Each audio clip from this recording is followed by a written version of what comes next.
Welcome to Lock and Hackle. I'm actually behind the camera today instead of in front of it. And today's going to be one of my average videos. So let's get this out of the way. Let's get started. So, hello everyone. Welcome to Lock and Hackle. I have two pretty interesting rifles laid out here. Let me back up just a little bit. So the one on the top is a 1943 produced Remington A303 Springfield. Now, at some point, it was demilitarized and done very smartly, if I must say. A lot of people really hate when military surplus rifles are turned into civilian rifles, hunting rifles, sporting rifles, target rifles, so on and so forth. I'm not one of those. I believe if the rifle can be given a second lease on life and continually used as a secondary purpose, that's okay, as long as it's done right. Now, this particular rifle, I really don't know if, I'm talking about this one. This is the Springfield.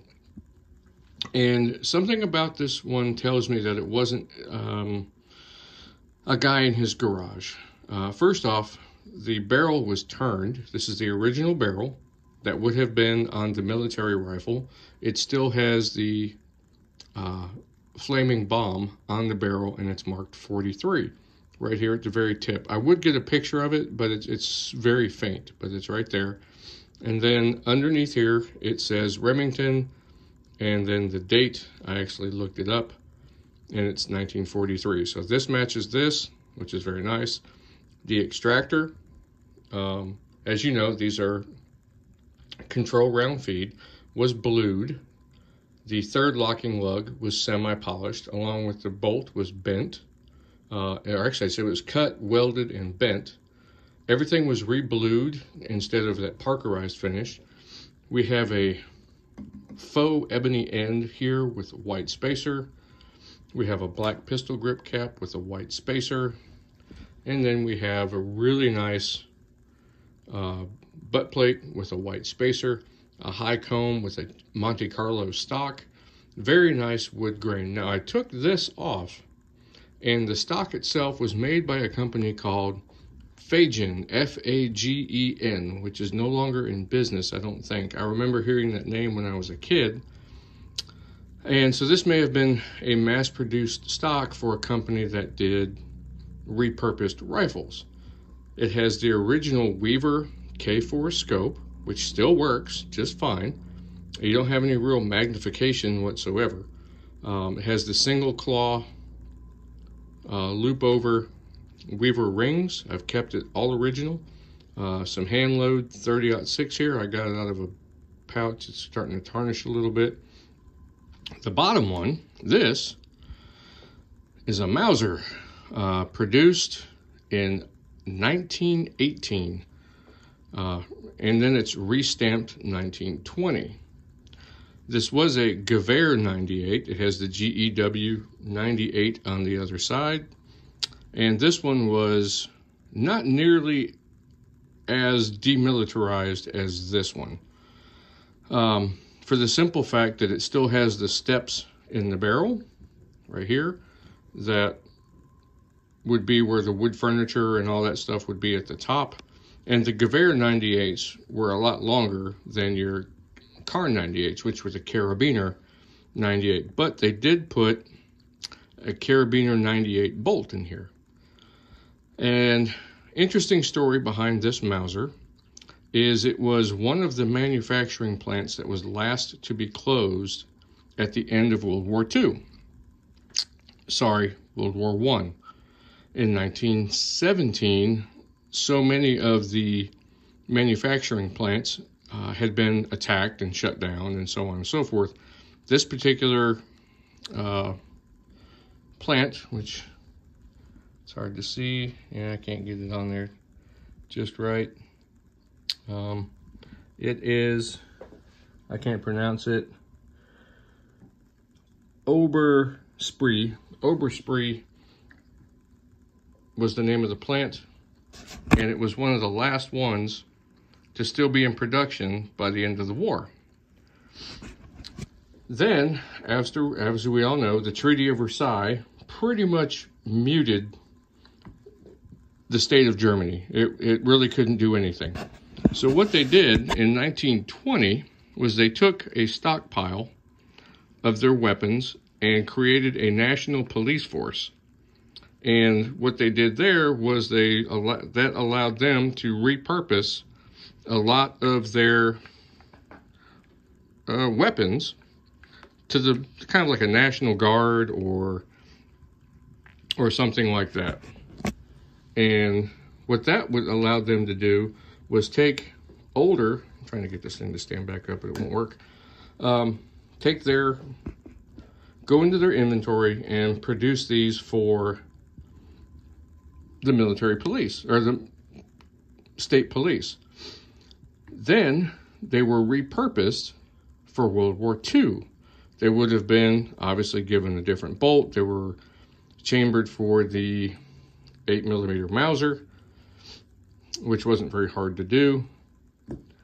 And then they were put into service. Now, I don't know when this one made it to the United States. It still has the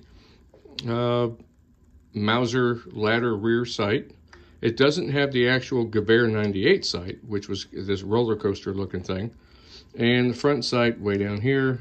I actually put a white paint at the end of it because the barrel is so long, it's hard to see. The rifling is about 70%. It's not the best in the world. It's still there, so its accuracy is not too bad. So I'm reloading them a little light. Well, I say that in powder-wise. It's actually, this is pulled ammunition, pulled bullets from a different, it's like a 7mm Mauser. And these are a hollow-tipped copper piece right here. And then the bullet weight is 198 grain. I'm using IMR 3130. I don't remember the grains. Has the factory trigger. But what's so interesting about this one is for a repurposed military rifle, the stock is such a beautiful fit on this thing. It is cut. Anywhere there is a relief, it fits absolutely perfectly. It's like right here where the barrel ring is. Look, pow, pow, look at that. It's just so tight. Anywhere there's a relief, it fits beautifully. There's no cracks, not a lot of blemishes on here. It does have an odd pistol grip. It's very sharp, very short compared to this one, which is kind of a long pistol grip down the back into the comb. This one is very steep and then a sharp grade up into the comb. Very pronounced end of the pistol grip here. Metal butt cap and then a metal, it's got a heel and toe. It's folded over here at the heel, but not at the toe. And it's another metal butt plate that matches this one. It's got this stippling on there, and then in the back of it, there's like a little crest, but I've taken it apart. I don't see any names. I almost want to say this is kind of a European style. I can't think of an American company that made stocks this nice for these. As you can see, the plate, that's original to the Mauser. And the reason I like these a lot is I think that it's really neat that these weapons of war can be repurposed and used, given another life. I use this one for deer hunting, hopefully this year. I'll take it out in the woods and it'll go do something. I've actually loaded this one as well with these soft tip copper things. And I'd really like to take a deer with this. I've got, military sling on this one, like an old Marine style sling, and then a really nice leather sling on this one. So just a short video on giving some appreciation to some old war horses that have been given a new life I kind of seek these out. They're fun, they're interesting. The history on them is something that you kind of have to play a guessing game. I mean, I can tell you where this was kind of after World War I.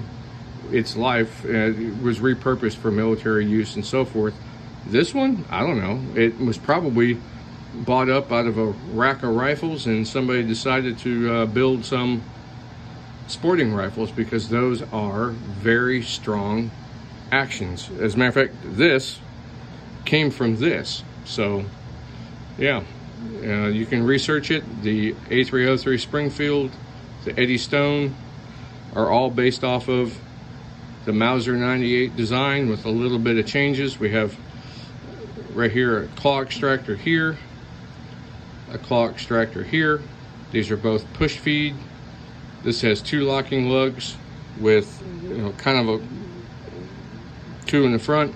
This one has 3 with 1 at the heel, and then 2 that go into the chamber. So beautiful rifles. Just wanted to showcase these. And if you ever see these on the shelf, even though they may not be in their original military configuration, give them some love. They deserve a good home. This is Lock and Hackle.